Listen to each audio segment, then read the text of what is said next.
Continuando con nuestro estudio de las placas de smartphone, habíamos visto ya los cuatro componentes principales de la etapa de control, los cuales eran el procesador de aplicaciones, el procesador de banda base encargado de las comunicaciones, la memoria flash, la cual se podía acceder desde el procesador de aplicaciones y procesador de banda base para diferentes propósitos o tareas independientes. Y teníamos el componente aquí principal del suministro de energía hacia todos los componentes que se encuentran en la placa. Ahora vamos a ver un poquito más acerca de los componentes secundarios que habíamos dicho para ver cuál es la función que estos cumplen. Comencemos. Vamos a ver primero aquí un sensor muy conocido, que es un sensor llamado barómetro. Este cumple la función de leer la presión atmosférica. Veamos un poquito más acerca de este sensor. El barómetro es un sensor capaz de medir la presión atmosférica, por lo tanto se utiliza en los modernos smartphones para poder obtener datos sobre el eje Y. De esta manera es posible dotar de una función adicional al equipo sobre su orientación vertical. Estos datos suelen ser usados para que el equipo celular conozca, por ejemplo, su altura, como la variación que pueda presentar esta. Por teoría sabemos que la presión atmosférica, ¿de acuerdo?, que podemos entender de una forma fácil como el peso del aire que está sobre nosotros, cambia según la altura, por lo que a mayor altura la presión es menor y a más baja altura la presión aumenta. Esto tiene sentido, ya que si nos encontramos en la superficie a nivel del mar, tenemos una presión que es igual al peso del aire que está encima nuestro. Si nos encontramos, por ejemplo, en la cima de un cerro, la presión es menor, ya que nos encontramos más arriba y el aire que se encuentra más arriba de nosotros aplica una menor presión, ya que hay menor aire que si estuviéramos a nivel del mar. El sensor nos permite básicamente medir estas presiones cambiantes de acuerdo a la altura que provienen, y las señales analógicas que provienen del sensor son convertidas a unas señales digitales, de manera que podemos obtener también ciertos datos digitales que serán enviados al microprocesador de aplicación para que éste ejecute una serie de instrucciones concretas. Veamos rápidamente aquí otro sensor, el cual se llama sensor inercial. Este es un circuito de sensado que integra un acelerómetro y un giroscopio. Hay casos o modelos de celulares en los cuales estos se encuentran separados. Es decir, tenemos por un lado un circuito integrado que es un acelerómetro y el otro que es un giroscopio. En este caso hay alguna empresa que ha ofrecido una solución más fácil, ¿no?, de poder integrar esta función a un celular, y es incorporando ambos circuitos integrados en un solo chip. El acelerómetro es justamente un circuito integrado que mide las aceleraciones lineales. También son utilizados, por ejemplo, para hacer pruebas en los carros, ¿no?, para probar las distintas aceleraciones que éste pueda tener en el momento de un impacto. En el smartphone se le incorpora para poder medir las inclinaciones del celular, es decir, el ángulo de rotación que tiene. Internamente también ha sido en este caso dotado también de un giroscopio, que es el que mide la velocidad angular. Directamente no se puede obtener el ángulo, sin embargo, utilizando algunas fórmulas y principios físicos, se puede obtener el ángulo de inclinación a través de las aceleraciones lineales. El hecho de utilizar también un giroscopio es de que tanto el acelerómetro como el giroscopio tienen una ventaja y desventaja. Utilizando ambos, lo mejor de cada uno, podemos obtener un ángulo y una medida más eficiente. Aparte de esto, de haber filtrado previamente el ruido que hay dentro de los circuitos. Tenemos aquí otro circuito integrado, el cual es de un circuito que integra la función de Wi-Fi y Bluetooth. Ambos son circuitos integrados encargados de transmisión y recepción de datos de forma inalámbrica. Tenemos a su costado un oscilador.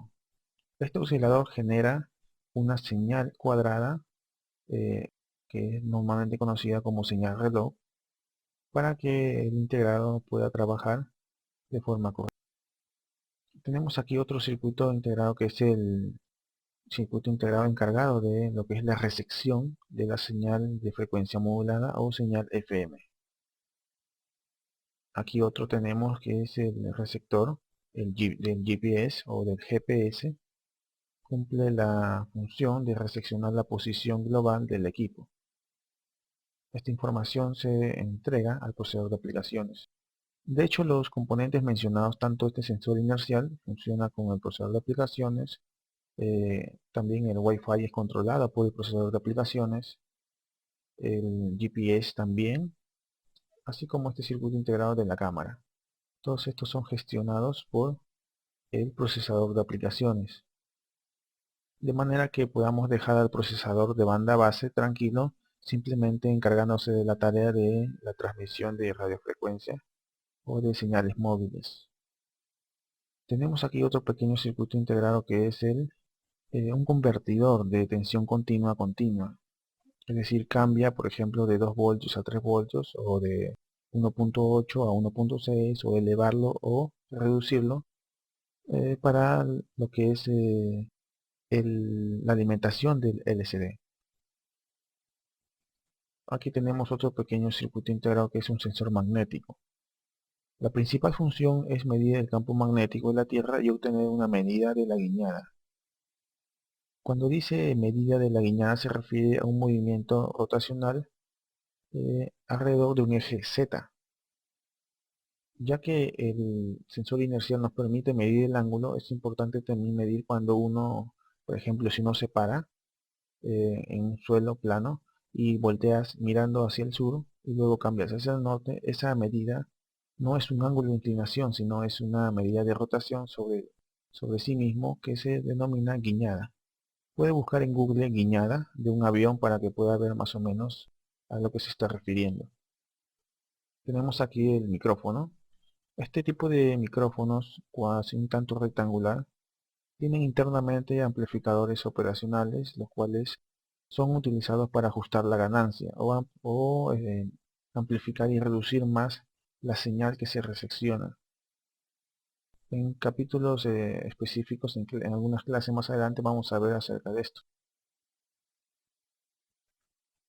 En lo que respecta a la etapa de carga, también como se dijo, vamos a verlo más adelante, ya que representa un conjunto de circuitos o componentes y no necesariamente un solo chip. En este caso están conformados por todo este grupo de componentes, pero explicaremos más adelante, ya que requiere un detalle en lo que respecta a su funcionamiento para poder tener idea de cómo funcionan los otros circuitos integrados.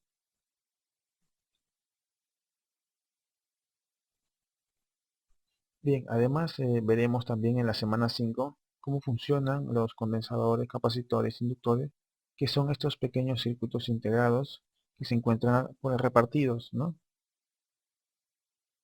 Algo importante también es que debe de tener en cuenta de que los circuitos integrados suelen trabajar con un oscilador, que son también llamados cristales, que son los que generan una señal cuadrada para que pueda trabajar el circuito integrado. No todos tienen, pero sí la mayoría de los circuitos integrados más grandes, como los que efectúan los cálculos, ¿no? En este caso el procesador de aplicaciones tiene su propio oscilador.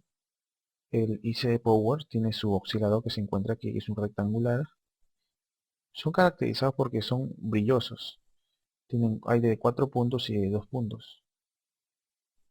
Aquí el oscilador, por ejemplo, del Wi-Fi y Bluetooth tiene 4 puntos.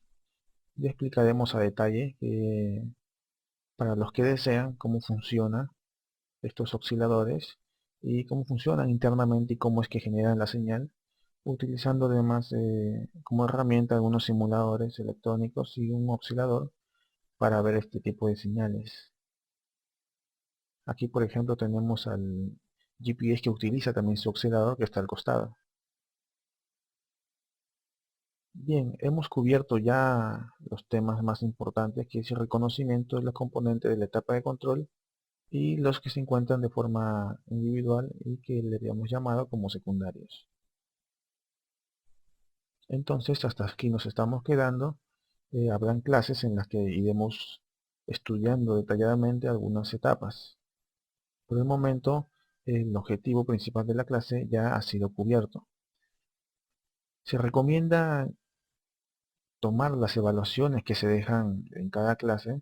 De esta manera se puede ver el avance que usted va teniendo y nosotros podemos ir teniendo a la vez un registro de cómo es su nivel de conocimiento a lo largo de cada semana que va avanzando. De esta manera es posible poder ayudarle en algunos temas concretos que usted no entienda. Bien, hasta aquí nos estamos quedando.